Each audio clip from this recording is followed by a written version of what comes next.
The sunlight poured through the floor-to-ceiling windows of my penthouse, warming the silk blouse I had carefully chosen this morning. I sat at my desk, scrolling through emails, when my phone buzzed sharply against the glass. It was a message from my stepmom. My heart tightened for just a fraction of a second, long enough for the memories to sting, but I forced myself to breathe calmly. She had no idea. No idea that my father had left me $20 million quietly and deliberately, just for me. Not her, not my stepbrother, not a soul. I tapped my fingers on the mahogany desk, the polished surface cool beneath my skin, and felt that strange mixture of pride and guilt that only a secret like this can bring. I had spent years building my life from scratch, while they thought I was still struggling, still dependent, still the girl they had dismissed after my father's death. Now, sitting here in my sleek office overlooking the city skyline, I realized how much had changed.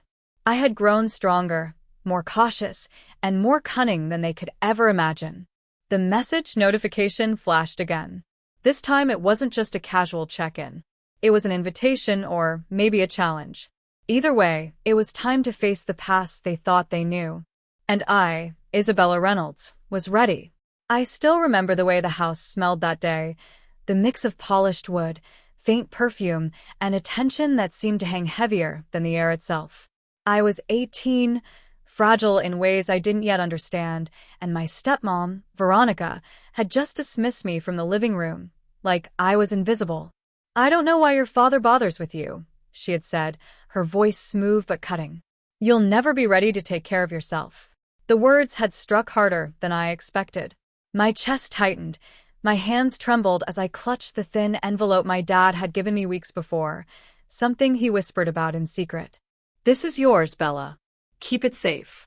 Don't let anyone else touch it." At the time, I didn't know how much weight that envelope carried. I just knew it was my lifeline, my tether to a future where I could be more than the quiet, overlooked girl in this house. I remember sitting on the edge of my bed that night, holding that envelope, the paper stiff under my fingertips. I cried, but not just for myself, for the injustice, the betrayal, the loneliness that had been my constant companion. My grandmother's words echoed in my mind, like a soft but insistent melody. "Bella, strength isn't shown in anger. It's shown in what you do when no one's watching." That advice became my compass. I packed my few belongings and moved into a small studio apartment across town, leaving the mansion and all its toxic air behind. I didn't tell a soul where I was going, not my stepmom, not my stepbrother. I just knew I had to claim my own life, on my own terms. That envelope, still tucked away in my bedside drawer, became more than money. It was a symbol of trust, of my father believing in me when no one else did. It whispered, in every quiet moment, that I had the power to rewrite my story. From that day, I stopped looking back. I stopped seeking validation from the people who had dismissed me. I began building a life only I would recognize, and it started with a single, brave choice: to believe in myself. I still remember the first night in my tiny apartment, the city lights flickering through the blinds like a promise. That envelope of my father's gift felt heavier than ever, not because of the money, but because of the responsibility it carried. I had no plan, no roadmap, only a stubborn determination to turn that small lifeline into something real. I started small. Freelance work at first, writing, consulting, anything that would let me stretch my mind and test my limits. Every day was a battle. The gnawing self-doubt, the fear of failure, the whispers of "who do you think you are?" that echoed from my past. But slowly, I began to understand something vital. Resilience wasn't about avoiding fear, it was about showing up anyway. It was during one of those late nights at a coffee-stained desk that I met Clara, a seasoned business consultant in her 50s with sharp eyes and a softer heart. She noticed my work, my meticulous notes, my stubborn persistence. "You have potential," she said one evening, handing me a cup of lukewarm coffee. "But potential without direction is wasted. Let me guide you." Under Clara's mentorship, I learned more in 6 months than I had in years of school. She taught me strategy, negotiation, branding, and most importantly, how to believe that I deserved success. There were nights I cried over spreadsheets, nights I stared at my laptop in terror, wondering if I'd make it. There were also small victories. The first client who trusted me with a substantial project, the first profitable deal that made my heartbeat skip. I kept it all secret from my family. Social media posts were modest, updates were vague.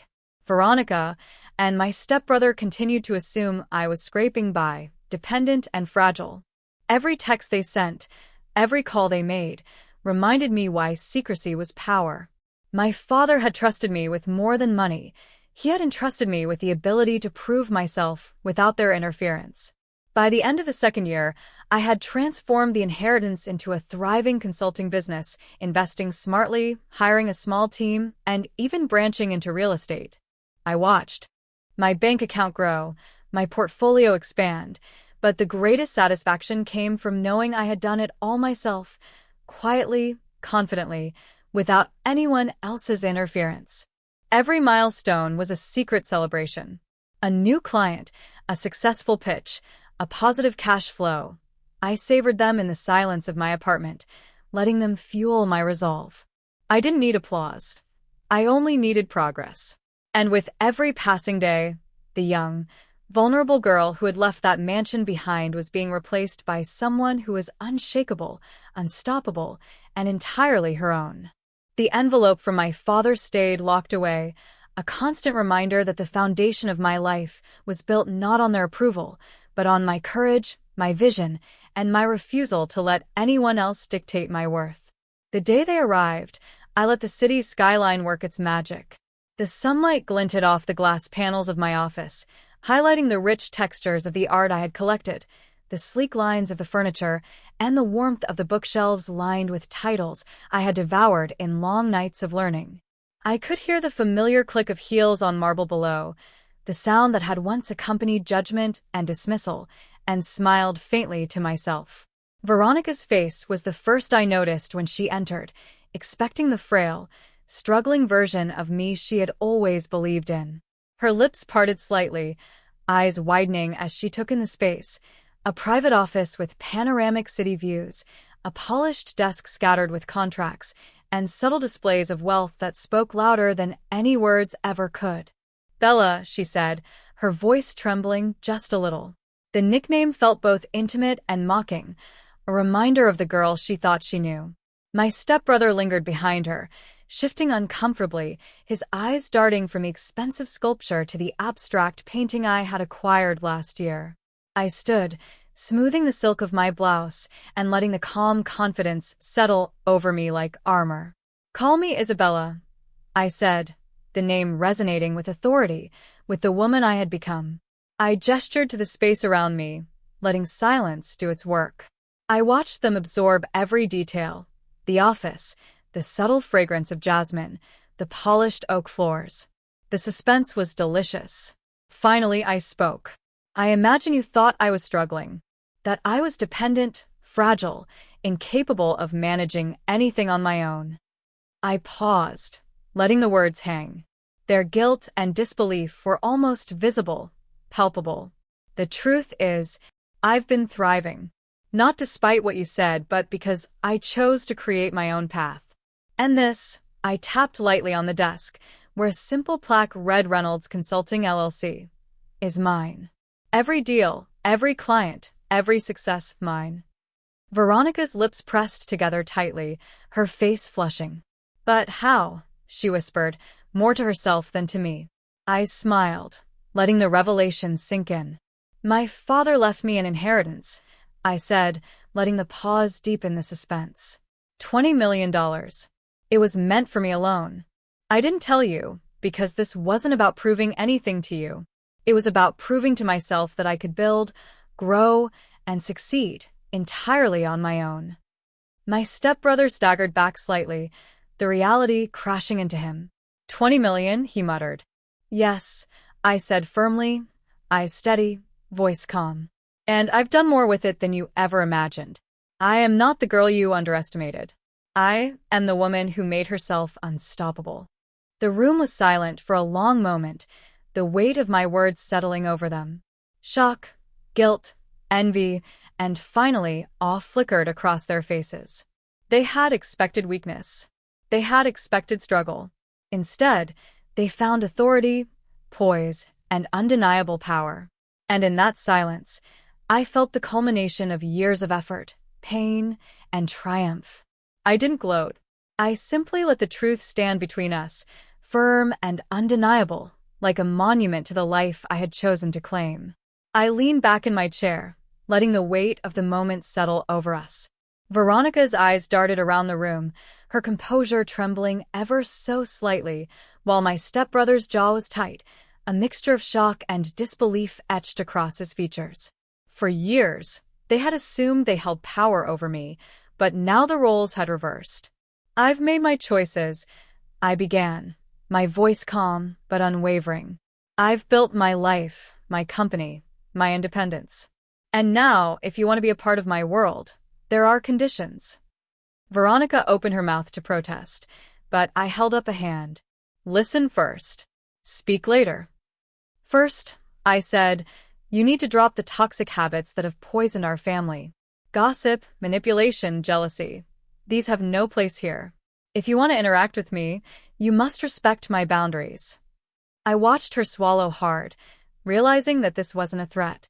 It was an opportunity, a chance to heal and rebuild. "To my stepbrother," I continued, turning slightly toward him, "you need to take responsibility for your own life. Stop relying on my father's legacy, stop resenting what you don't have, and start building your own path. I will help guide you, but only if you commit to growth, not entitlement." I noticed their faces soften slightly. Surprise, followed by the dawning understanding that this was not about revenge. This was about setting standards and reclaiming balance. "For anyone in this family," I said, letting my gaze sweep over them both, "you will be welcomed into my life only if you contribute, only if you aim to improve, and only if you stop holding on to grudges that belong in the past." Then I added, almost softly, "I care about you, truly.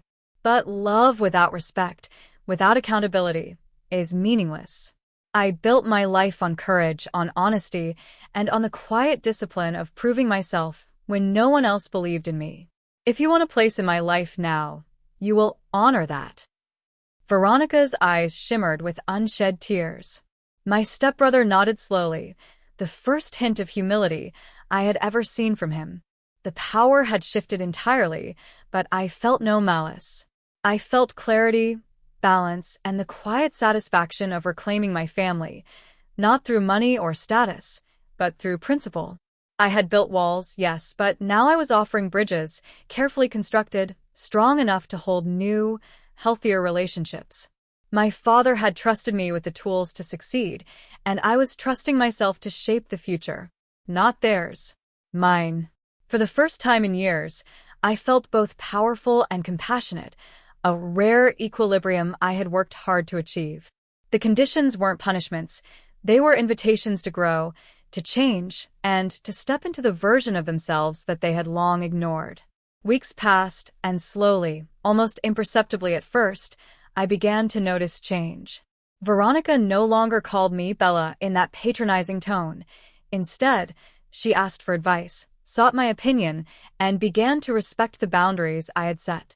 My stepbrother, once dismissive and entitled, started attending workshops, taking small but deliberate steps toward independence, and even thanked me for pushing him to grow. It was quiet progress, the kind that doesn't make headlines but builds a foundation strong enough to last a lifetime. And as I watched them navigate their own transformations, I realized how much I had changed too. The girl who had trembled in her father's house, holding that envelope like a lifeline, had grown into a woman who didn't just survive. She thrived. One evening, as I stood in my office looking at the city lights, I retrieved that same envelope from the locked drawer. I held it for a moment, feeling the textured paper between my fingers, a tactile reminder of the trust my father had placed in me. It was no longer just money. It was faith, a symbol of the courage he knew I would need. I smiled softly, whispering to myself what my grandmother had once said. Strength is shown in what you do when no one's watching. I had built more than wealth. I had built resilience, compassion, and clarity. I had turned pain into power and secrets into triumph. And in that quiet reflection, I knew something important. Life wasn't about proving them wrong or even about the money. It was about living fully, boldly, and with integrity. About creating a life that honored my journey, my struggles, and my victories. I set the envelope back in the drawer, a symbol of beginnings and endings both. My family was no longer a source of shadows, but of potential, if they chose to embrace it. As the night settled over the city, I allowed myself a final, serene thought. I am not the girl who needed their approval.